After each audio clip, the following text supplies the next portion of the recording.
Hi guys, இப்போ mango classic cake வந்து நம்மளுக்கு ஆர்டர் வந்திருக்கு. அதைத்தான் நம்ம ரெடி பண்ணிகிட்ருக்கோம். ஸ்பான்ச்செல்லாம் ரெடி பண்ணி எடுத்து வச்சாச்சு.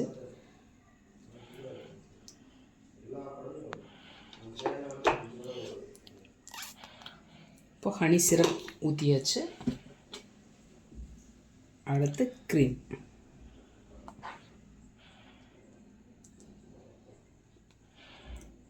இதை ஃபில் பண்ணிவிட்டு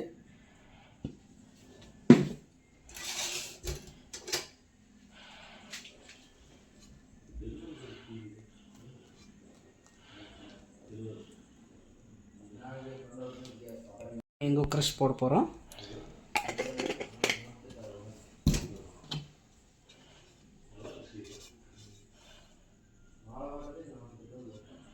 கொஞ்சம் போட போகிறோம்.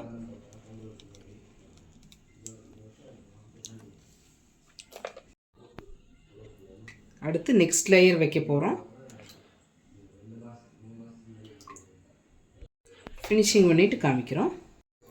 3 லேயருமே வச்சு எடுத்தாச்சு. அடுத்து க்ரம் கோட்டு போட்டு ஃப்ரிட்ஜில் செட் பண்ணி அடுத்து மெயின் கோட் போட போகிறோம். க்ரம் கோட் எதுக்காக போடுறதுனா, லைட்டாக அந்த சைடில் இருக்கிற க்ரம்ஸ் எல்லாமே கீழே விழுந்து நம்மளுக்கு ஃபினிஷிங் வந்து நல்லா கிடைக்கும். க்ரம் கோட்டு போட்டு முடிச்சாச்சுங்க. ஒரு 10 மினிட்ஸ் ஃப்ரிட்ஜில் செட் பண்ணி அடுத்து மெயின் கோட் போடலாம். ஃப்ரிட்ஜுக்குள்ளே வச்சு எடுத்து காமிக்கிறேன். ஆயிடுச்சு, 10 மினிட்ஸ் ஆயிடுச்சு. அடுத்து மெயின் கோட் போட போகிறோம். நம்ம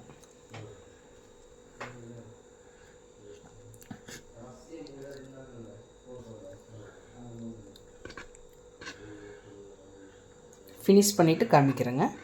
அடுத்து சைடில் ஒரு சின்ன டிசைன்.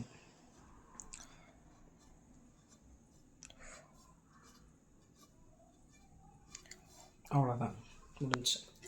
கேக்கு சிம்பிளாக வேணும்னு கேட்டிருக்காங்க, அதனால் நம்ம சிம்பிள் டிசைனில் தான் போட்டுருக்கோம்.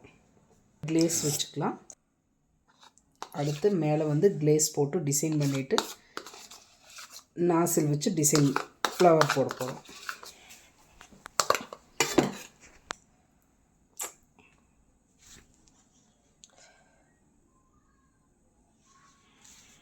கொஞ்சம் க்ரஷ் இங்கே பாருங்கள் கைஸ், மேலே க்ரஷ் எல்லாம் போட்டு தான் நம்ம ரெடி பண்ணுறோம்.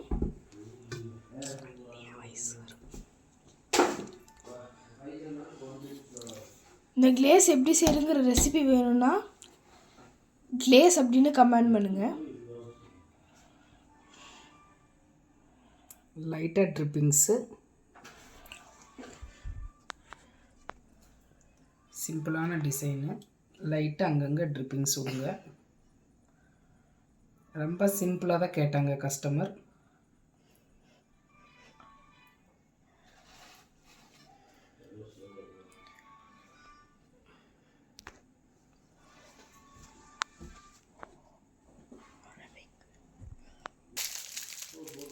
அடுத்து N1 நாசில் போட்டு ஃப்ளவர் டிசைன் சிம்பிளாக கொடுக்க போகிறோம்.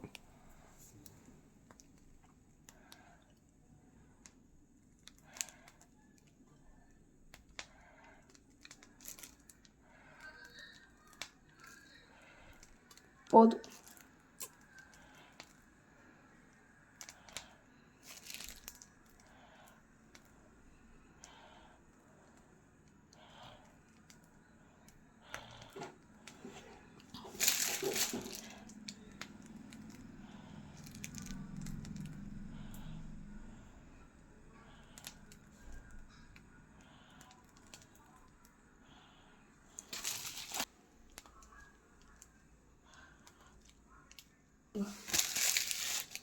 இந்த சைடில் இருக்கிற ஸ்பேஸ் இருக்கிற பக்கமெல்லாம் நம்ம குட்டி குட்டி ஃப்ளவர் வச்சு ஃபினிஷ் பண்ணுறோம். அவ்வளோதான். லைட்டாக சுகர் பால்ஸ் வச்சு டிசைன் பண்ணுறோம்.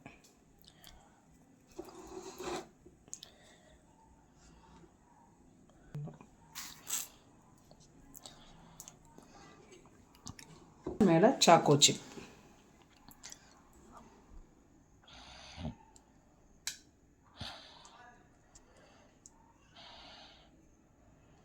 கேக்கு பார்க்குறக்கு எப்படி இருக்குன்னு கமெண்ட் பண்ணுங்கள். கஸ்டமைஸ்டு கேக் ஆர்டர்ஸ் எல்லாம் நாங்கள் பொள்ளாச்சி சரௌண்டிங் கலவாக பண்ணி கொடுத்துட்ருக்கோம். உங்களுக்கு வேணுன்னா மேலே இருக்க நம்பருக்கு காண்டாக்ட் பண்ணுங்கள்.